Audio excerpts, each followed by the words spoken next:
Okay, I might be reaching with this, but I'm gonna share my insights and my thoughts of Mario Puzo's The Last Dawn. So in the preamble, Mario Puzo mentions his writing process, right? He says he surrounds himself.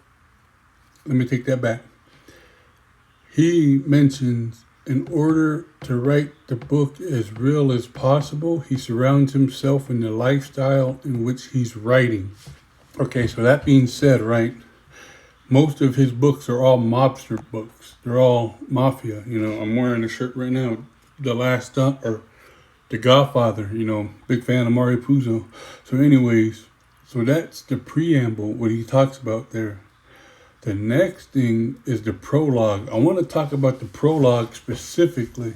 The prologue and the preamble, it's a trip. Once you'll hear it, Okay, so in the prologue, it starts off at a baptism, right, for two infants that are getting their church name. I don't know what to call it, christening.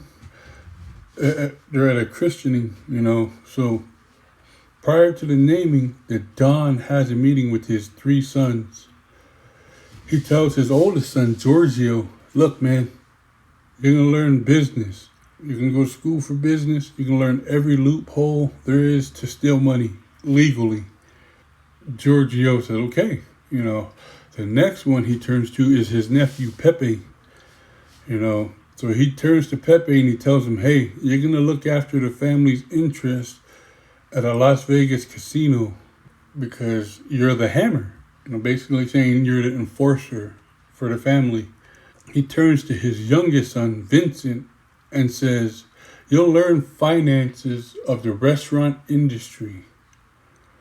Now, each of these roles, and then finally, he turns to his second oldest son and he tells him, I already bought a construction company. You're going to take over that, but first you're going to be an apprentice for the current owner. You're going to repair the skyscrapers in the cities. Okay, so that's 4 out of the 3. 3 sons, 1 nephew, Pepe. He goes on to say in 30 years, we'll disappear into the legal world. And they're doing all of this in the namesake of the 2 goddaughters or the godbabies, whatever they are. Forgot what they are. Anyways, they're doing that in that namesake. So if you put a spin on this and you look at it as what he's telling them, he's basically telling the first one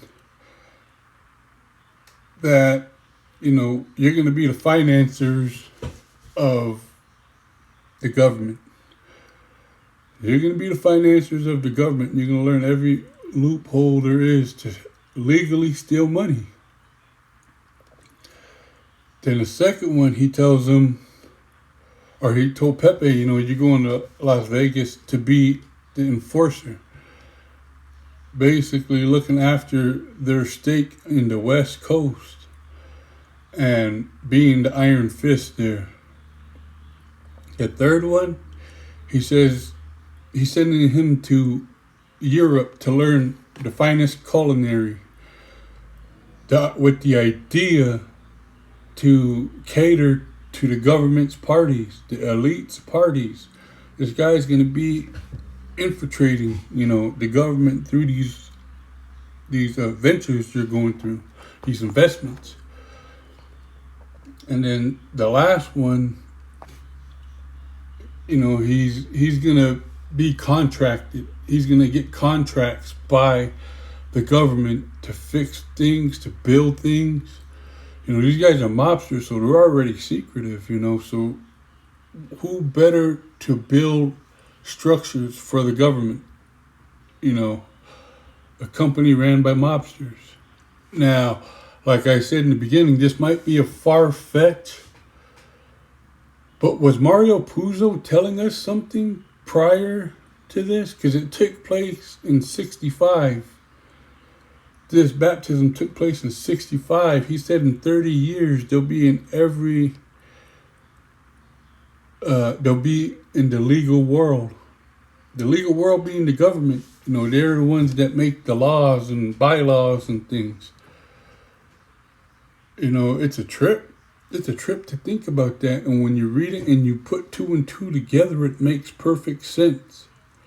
And for him to say in the preamble that he surrounds himself in the life that he writes about, you know, I can't be the only one putting this together. So if you read this book, let me know in the comments if you agree with it. If you're having a hard time understanding me, look up The Last Dawn on YouTube, the audiobook, and take a listen to it. It's a trip though, but the only thing that sucks is they don't read the preamble in there. It just starts off at chapter 1. I wish I think it starts off at the prologue or the introduction. Anyways, thanks for watching. If you guys find this video entertaining or amusing, or if you got insights for yourself, maybe even some book suggestions, drop it in the comments so I can read it, you know. And you guys have to read these books for yourselves. Fool's Die, The Last Dawn, hell, even The Godfather. A lot of this stuff it's mind-blowing. All right, but thanks for watching. If you watched it this far, make sure to subscribe and click the like button. Ring that bell for notifications. All right? Once again, this is Vlog Famous, and I'm out.